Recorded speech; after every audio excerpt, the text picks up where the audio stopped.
আসসালামু আলাইকুম, ওয়েলকাম করছি রিয়াসাদ আজিম। ভিন্ন ধর্ম মতাদর্শে যারা শুনছেন সবার প্রতি আন্তরিক কৃতজ্ঞতা। পিছনে অনেক কুয়াশা, সাইবেরিয়া মনে হতে পারে, কিন্তু সিলেটে রয়েছে এই মুহূর্তে। এবং ময়েশ্চারের অভাবে যারা ভুগছেন, বডিতে ময়েশ্চারাইজার ব্যবহার করার চিন্তা যারা করছেন তারা ইউজ করতে পারেন লিলি হুইপড শিয়া বডি ওয়াশ, যেটা আপনাকে 72 আওয়ার্স পর্যন্ত আপনার বডিতে ময়েশ্চার এনশিওর করবে। যে আলোচনাটা করতে চাই, লিলি হুইপড শিয়া বডি ওয়াশ আপনার বডিকে ত্বককে ভালো রাখলেও বাংলাদেশ দলের নির্বাচকরা আসলে আমাদের মতো যারা সংবাদকর্মী রয়েছেন, দর্শক রয়েছেন, স্পেকটেটার্স রয়েছেন, ওয়েল উইশার অফ ক্রিকেট রয়েছেন, তাদেরকে খুব একটা ভালো থাকার অবস্থায় রাখে নাই। জাতীয় দল নির্বাচন নিয়ে একটা ব্যাপক ঘটনা ঘটতে যাচ্ছে এবং যেই ঘটনায় সেই ক্রিকেটার নাকি দলভুক্ত হয়ে যেতে পারেন। সাব্বিরকে নিয়ে ডিসকাশন বাংলাদেশ ক্রিকেট বোর্ডের ভেতরের একটা অংশে রয়েছে। কাজী আশরাফ হোসেন লিপুরা সেটা কানে নিতে রাজি না। নাজমুল হোসেন শান্তকে নিয়ে আলোচনা রয়েছে, ডিসকাশন রয়েছে। সেখানটাও চিফ সিলেক্টরের বক্তব্য অনেকের সাথে অফ দ্য রেকর্ডে অথবা ইনফরমালি বলেছেন শান্ত এমন কি করেছে তাকে রাখতে হবে। কিন্তু জাকের আলী অনেকের মতো কিছু পারফর্মারকে, যাদের পারফরমেন্স, যাদের ডেডিকেশন, যাদের ইম্প্যাক্ট সবকিছু নিয়ে প্রশ্ন রয়েছে, তাদের ব্যাপারে একজন বিশেষ কোচ এবং প্রধান নির্বাচক স্টিল নাও কনভিন্সড। এবং সেটা যদি হয় বাংলাদেশ ন্যাশনাল টিমে একটা বড় ধরনের, আমি বলবো, গ্যাঞ্জাম হতে যাচ্ছে ইন দ্য কামিং ডেজ।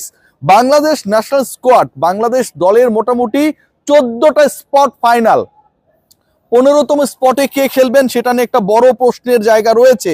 এবং সেই প্রশ্নের উত্তর মিলাতে গিয়ে যাদের নাম বারবার আসছে, সেই নামগুলোর একটা হচ্ছে সাব্বির রহমান রোম্মান। আমি আসছি, কোন অবস্থায় রয়েছে, তিনি শেষ পর্যন্ত খেলার সুযোগ পাবেন কি পাবেন না, জাতীয় দলে আবারও একবার তাকে সুযোগ দেওয়া হবে কি হবে না, সেই আলোচনায় রয়েছেন Nurul Hasan Sohan, wicket keeper, batter and the captain of Rangpur Riders.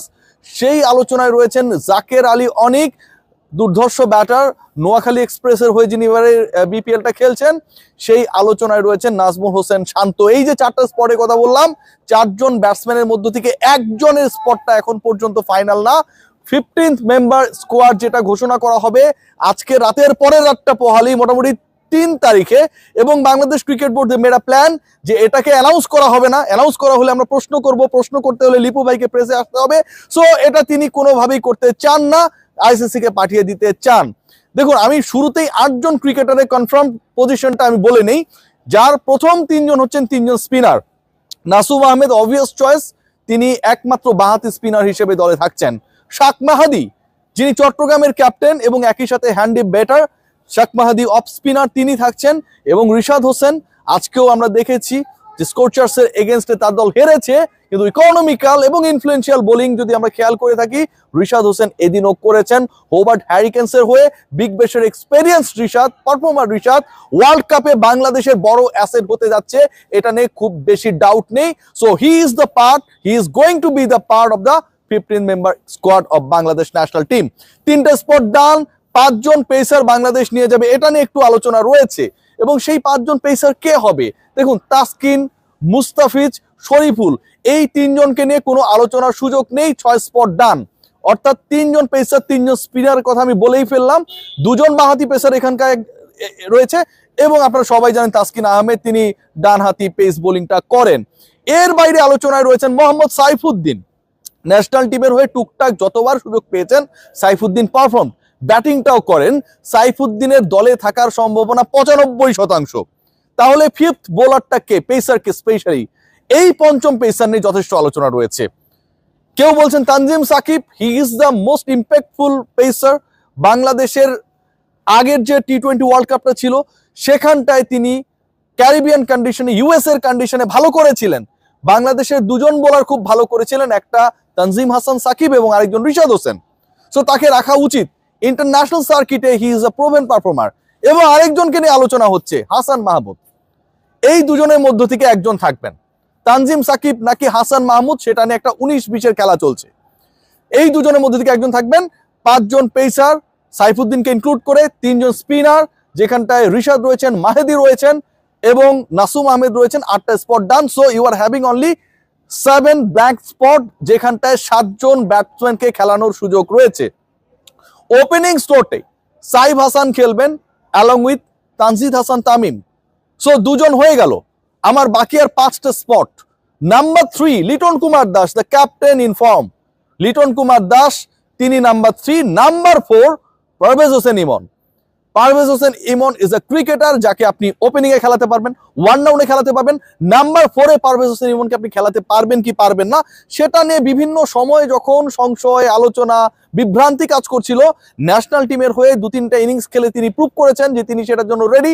একই সাথে এবারের বিপিএল এ তিনি তার দলের হয়ে যেভাবে খেলছেন সিলেটের হয়ে এবং যেভাবে পারফর্ম করছেন at number 4, he is ready to play for the national team at number 4।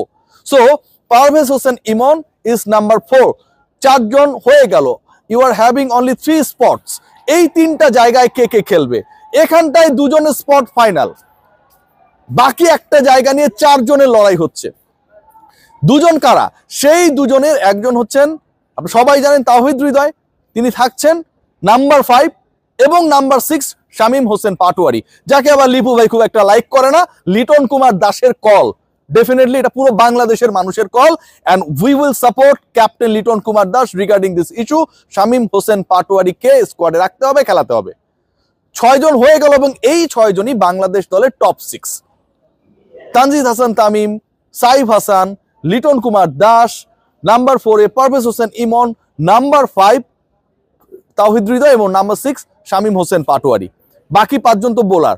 So যেই 7 নাম্বার ব্যাটসম্যানকে বাংলাদেশ নিয়ে যাবে, খেলাবে, পরিকল্পনা করবে, 15 সদস্যের 15তম ক্রিকেটার হিসেবে তিনি যাচ্ছেন, তার শুরুর একাদশে খেলার চান্স নেই। সেই ক্রিকেটার কে হবেন? Nurul Hasan Sohan on and off জাতীয় দলে খেলেছেন, পারফর্ম করেছেন। নুরুল হাসান সোহানের performance more better than Zaker Ali Anik, definitely তুলনা করাটাই অনুচিত। নুরুল হাসান সোহান এবারের বিপিএল এ খেলছেন, নেতৃত্ব দিচ্ছেন, লিডারশিপ গ্রুপে তার একটা বড় রোল সবসময় ছিল, ওয়ার্ল্ড কাপের স্টেজে সেটা একটা বড় রোল প্লে করতে পারে। একই সাথে আমরা যদি গ্লোবাল সুপার লিগ দেখি, টানা 2 আসরে দলকে ফাইনালে নিয়ে যাওয়া, একবার চ্যাম্পিয়ন, একবার রানার্স আপ হওয়া, অনেক ব্যাপার স্যাপার এখানটায় রয়েছে। Nurul Hasan Sohan could be X factor. Nurul Hasan সোহানকে কি খেলানো হবে, নেওয়া হবে? জাকের আলী অনিকের সাথে তার কম্পিটিশন। এর বাইরে রয়েছেন নাজমুল হোসেন শান্ত, এর বাইরে রয়েছেন সাব্বির রহমান রোম্মান। নুরুল হাসান সোহান এবং জাকের আলী অনেক সংক্রান্ত আলোচনা যেটা চলছে, সেখানটায় এখন পর্যন্ত সিলেক্টরদের এবং কোচিং স্টাফের বিশেষ একজনের ভোটটা হচ্ছে জাকেরের পক্ষে।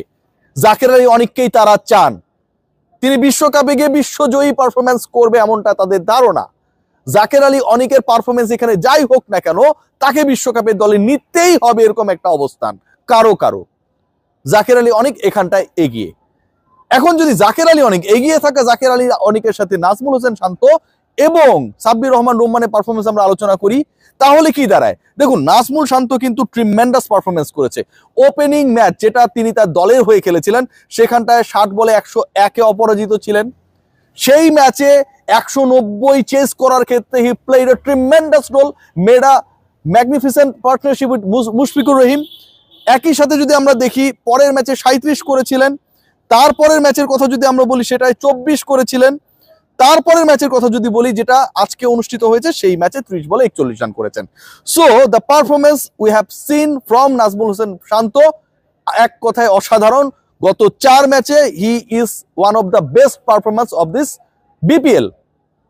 এর বাইরে যিনি রয়েছেন সাব্বির রহমান, 2টা ম্যাচ খেলতে পেরেছেন, একটাই 210 স্ট্রাইক রেটে ব্যাট করেছেন। পরের ম্যাচে তার দল অলমোস্ট জিতেই যাচ্ছিল, শামীম হোসেন পাটোয়ারির সাথে পার্টনারশিপ বিল্ড আপ করেছেন, 19 বলে 23 করেছেন। But impact, power, smartness, courage সব বিবেচনায় তিনি সবার মন জয় করেছেন, এক্সেপ্ট গাজী আশরাফ হোসেন লিপু। এই ক্রিকেটারকে বাংলাদেশের 18 কোটি মানুষ যদি ভোট দেয়, তারপরেও তিনি সিলেকশন প্যানেলের প্রধানের ভোট পাচ্ছেন না, সাব্বির রহমান রোম্মান। এর থেকে আনলাকি পৃথিবীর আর কেউ হতে পারে না।